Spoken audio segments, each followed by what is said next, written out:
വിചാർക്രാന്തി ദർശനിലേക്ക് എല്ലാവർക്കും സ്വാഗതം. നമ്മുടെ ചിന്തകളെയൊന്ന് വരുതിയിലാക്കിയാൽ മാനസിക സമാധാനം കണ്ടെത്താൻ പറ്റുമോ എങ്ങനെയെന്ന് നമുക്ക് നോക്കാം. ചിലപ്പോഴൊക്കെ തോന്നാറില്ലേ, എന്തിനാണ് ജീവിതത്തിൽ ഇത്രയധികം ടെൻഷനും വിഷമങ്ങളുമെന്ന്? ഈ ഉത്കണ്ഠകളും ആശങ്കകളുമൊക്കെ നമ്മുടെ സമാധാനം മുഴുവൻ ഇല്ലാതാക്കുകയാണോ? എനിക്ക് തോന്നുന്നു ഈ ചോദ്യം നമുക്കെല്ലാവർക്കും എപ്പോഴെങ്കിലുമൊക്കെ തോന്നിയിട്ടുണ്ടാകും. അപ്പോൾ എന്താണ് ഇതിൻ്റെയൊക്കെ കാരണം?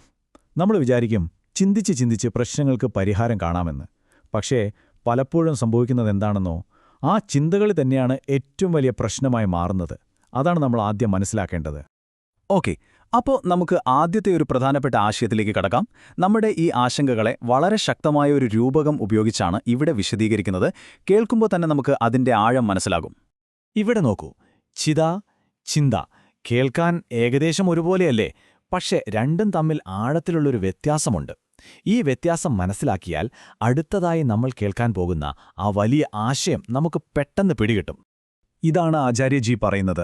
ചിതയും ചിന്തയും തമ്മിൽ ചെറിയൊരു വ്യത്യാസമേ ഉള്ളൂ. ചിത മരിച്ചവരെ ദഹിപ്പിക്കുന്നു, എന്നാൽ ചിന്ത ജീവിച്ചിരിക്കുന്ന മനുഷ്യനെ ഓരോ നിമിഷവും ദഹിപ്പിച്ചുകൊണ്ടിരിക്കുന്നു. ശരിക്കും ആലോചിച്ചു നോക്കൂ, എത്ര വലിയ സത്യമാണിത്. നമ്മുടെ അടങ്ങാത്ത ഉത്കണ്ഠകൾ ഒരു ചെറിയ കാര്യമല്ല, അത് നമ്മളെ ജീവനോടെ കത്തിക്കുന്ന ഒരു തീയാണ്.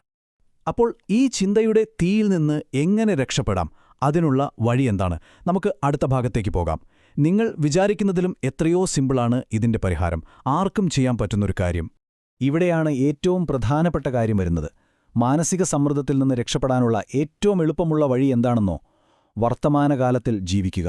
അതായത് ഭാവിയെ ഓർത്ത് പേടിക്കുകയോ കഴിഞ്ഞതിനെ ഓർത്ത് വിഷമിക്കുകയോ ചെയ്യാതെ ഈ നിമിഷത്തിൽ ഇപ്പോൾ നമ്മൾ എന്തു ചെയ്യുന്നുവോ അതിൽ മാത്രം ശ്രദ്ധിക്കുക. അപ്പോൾ എങ്ങനെയാണ് നമുക്ക് ഈ നിമിഷത്തിൽ ജീവിക്കാൻ കഴിയുക? അതിന് 3 സ്റ്റെപ്പുകളുണ്ട്. ഒന്നാമതായി, കഴിഞ്ഞുപോയ കാര്യങ്ങളുടെ ഭാരം അങ്ങിറക്കി വെക്കുക.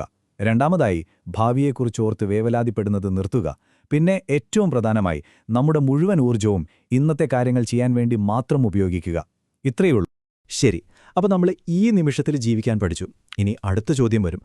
ജീവിതത്തിലെ പെട്ടെന്ന് പ്രശ്നങ്ങൾ വരുമ്പോൾ എന്തു ചെയ്യും? അതിനെ നേരിടാൻ സഹായിക്കുന്ന ഒരു ശക്തമായ ആശയമാണ് അടുത്തത്. ഇതൊരു വലിയ സത്യമാണ്. നമുക്ക് ചുറ്റും നടക്കുന്ന സാഹചര്യങ്ങളെ നിയന്ത്രിക്കാൻ ഒരുപക്ഷെ നമുക്ക് കഴിഞ്ഞെന്ന് വരില്ല. പക്ഷേ ആ സാഹചര്യങ്ങളോട് നമ്മളെങ്ങനെ പ്രതികരിക്കുന്നു എന്നത് പൂർണ്ണമായും നമ്മുടെ കയ്യിലാണ്. ഈ ഒരു കാര്യം മനസ്സിലാക്കിയാൽ തന്നെ പകുതി പ്രശ്നം തീർന്നു. ഇവിടെയാണ് രണ്ടാമത്തെ ഡയമണ്ട് സൂത്രം വരുന്നത്. സാഹചര്യങ്ങൾ നമ്മുടെ കയ്യിലല്ല, പക്ഷേ പ്രതികരണം നമ്മുടെ കയ്യിലാണ്. ശാന്തമായ മനസ്സിന് ഏത് കൊടുങ്കാറ്റിനെയും തോൽപ്പിക്കാൻ കഴിയും. കണ്ടില്ലേ, നമ്മുടെ ശക്തി കിടക്കുന്നത് പുറത്തുള്ള കാര്യങ്ങളെ നിയന്ത്രിക്കുന്നതിലല്ല, നമ്മുടെ മനസ്സിനെ ശാന്തമാക്കി വെക്കുന്നതിലാണ്. ഇതെല്ലാം നമ്മളെക്കൊണ്ടെത്തിക്കുന്നത് ഒരൊറ്റ വലിയ തിരിച്ചറിവിലേക്കാണ്. എന്താണ് യഥാർത്ഥ സമാധാനം? അത് എവിടുന്നാണ് വരുന്നത്? അതിനുള്ള ഉത്തരമാണ് ഇനി വരുന്നത്. നമ്മളിൽ പലരും വിചാരിക്കുന്നത് എല്ലാം ശരിയാകുമ്പോൾ, നല്ല സാഹചര്യങ്ങൾ വരുമ്പോൾ സമാധാനം കിട്ടുമെന്നാണ്. പക്ഷേ സത്യമതല്ല. യഥാർത്ഥ സമാധാനം പുറത്തുനിന്ന് കിട്ടുന്ന ഒന്നല്ല, അത് നമ്മുടെ ഉള്ളിൽ നിന്ന് വരേണ്ട ഒന്നാണ്. നമ്മുടെ കാഴ്ചപ്പാടിലാണ് കാര്യം. അപ്പോൾ നമുക്ക് എന്തു ചെയ്യാൻ പറ്റും? ആദ്യം നമ്മുടെ ഉള്ളിൽ ശാന്തമായ ഒരു കാഴ്ചപ്പാട് വളർത്തിയെടുക്കുക. പിന്നെ ചെയ്യുന്ന കാര്യങ്ങളിൽ വിശ്വസിച്ച് അത് ഭംഗിയായി ചെയ്യുക. അപ്പോൾ എന്ത് സംഭവിക്കും? ടെൻഷനൊക്കെ തനിയെ കുറഞ്ഞോളും. ഓർക്കുക, ഇതാണ് യഥാർത്ഥ ശക്തിയുടെ ഉറവിടം. നമ്മൾ ഇത്രയും നേരം സംസാരിച്ച ഈ വിലപ്പെട്ട ആശയങ്ങളെല്ലാം യുഗഋഷി പണ്ഡിറ്റ് ശ്രീറാം ശർവ ആചാര്യയുടെ സാഹിത്യത്തിൽ നിന്ന് എടുത്തിട്ടുള്ളതാണ്. അദ്ദേഹത്തിന്റെ വാക്കുകൾക്ക് നമ്മുടെ ജീവിതത്തെ മാറ്റിമറിക്കാൻ സാധിക്കും. അപ്പോൾ ഈ അറിവ് വെറുതെ കേട്ടുപോയാൽ മതിയോ?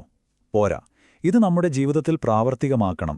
അതുകൊണ്ട് നമുക്ക് നമ്മളോട് തന്നെ ചോദിക്കാം, ഈ ബഹളങ്ങൾക്കിടയിൽ ഇന്ന് ഞാൻ എന്റെ സമാധാനം എവിടെയാണ് കണ്ടെത്താൻ പോകുന്നത്?